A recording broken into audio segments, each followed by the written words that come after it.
The hotel exceeded his expectations. The lobby was vast, with glass elevators ascending several stories beneath a high cathedral ceiling, featuring mezzanine balconies and grand staircases. The reception area felt distant. "I have a reservation," he said, handing over his credit card. He knew from experience that it was quicker than giving his name, plus he was exhausted after handling work and packing up boxes at home. All he wanted was a bath and a power nap. "Ah, yes. We have a special room for you," said the assistant manager, who had appeared from behind the desk, taking charge. "Here is your room number and key card. Emo will carry your bag." "Thank you for staying with us," the assistant said. He followed Emo to the elevator, and they ascended in silence. The room was a suite, not too large, with a view of the city. After listening to the lighting instructions, he tipped Emo on his way out. He found the bathroom, turned on the faucet, and sat on the bed to undress. By habit, he neatly folded everything, placing his polished shoes on top. At first, he hadn't noticed the bag, but now, as he checked the water temperature, he saw it. On the shelf beside the bath were items: shampoo, conditioner, and a note that read, "Hair before body." He smiled, noticing a bottle labeled PID with a warning in bold letters. The instructions were in all caps: set a timer for 5 minutes, then mix the contents in the bath and stay immersed for the full 5 minutes. Exit the bath and shower thoroughly in cold water for at least 1 minute. "Hair before body," he said aloud with a smile. He worked the shampoo into his hair, washing away the oil that kept his hairstyle in place. The scent was floral with a hint of spice. After letting it sit, he rinsed, and the conditioner, with a spicy floral fragrance, followed. He grabbed a towel, wrapped it around his hair, and set the timer on his phone. Reaching for the PID, he felt a warm sensation, like a heat treatment cranked up a notch. By the time the timer went off, he was ready to jump out. Cold water was the first step, but there was also an all-over moisturizer in the bag. It cooled his skin, leaving a delightful tingling sensation, and every hair vanished. The next item was nail polish. Not something he was familiar with, but he had painted SS toenails before when they were together. His nails were well maintained, so why not? It was something to do, something relaxing. There was also a bottle of face cream to remove facial hair. The roughness of the day was evident as he ran his hand across his face. He wondered how it would feel compared to a close shave, knowing that the follicles would die.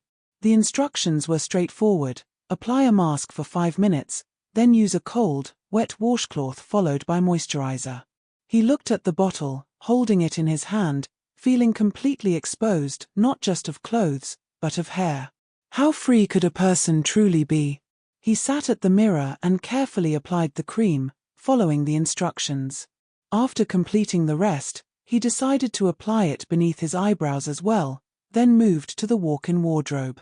Inside, women's clothes were hanging. He ran his hand over the fabrics, soft in places, with lace and intricate designs in others. It was a stark contrast to a simple shirt or pants. 2 pairs of shoes lined the floor, one for daywear and the other for a special evening. On the dressing table, there was a hairdryer, brushes, and a jewelry box. Everything had been thought of. The clip-on earrings caught his attention.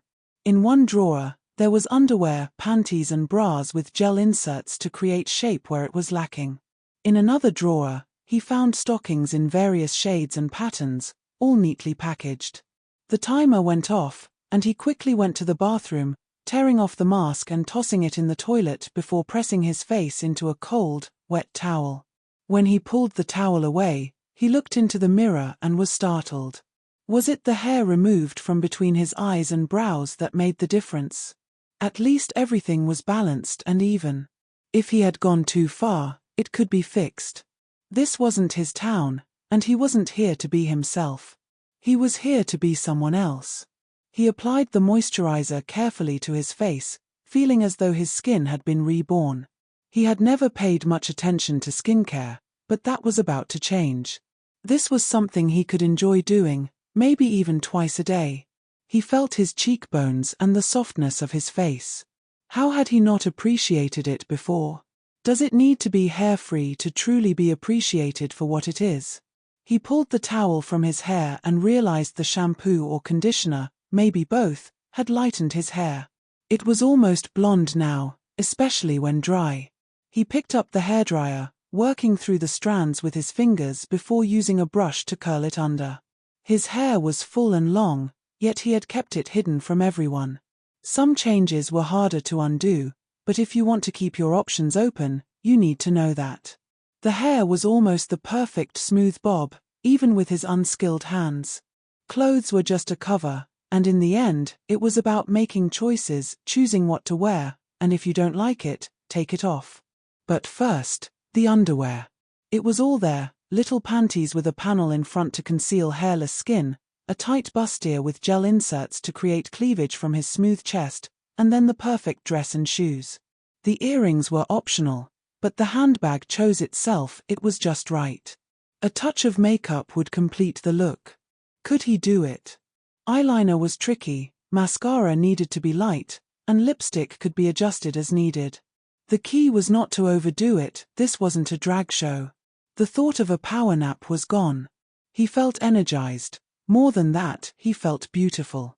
For the first time in his life, he felt beautiful. Standing in front of the full-length mirror, he marveled at what he saw. "Watch your elbows," he said aloud, scolding the woman in the mirror with a voice that could have been hers, but certainly wasn't his. The doorbell rang. His body tingled with electricity as he walked to the door. He opened it without checking through the peephole. Daniel stood there, mouth agape, eyes sparkling with joy. "This looks like a yes," Daniel said. "It's a yes," the woman in the dress replied. "I hope you have the ring, because tonight, I will agree to becoming a woman and your wife." Daniel held it in his hand, but he slipped it back into his jacket pocket.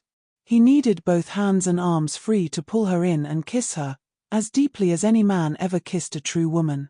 Don't forget to join me on Patreon for exclusive content.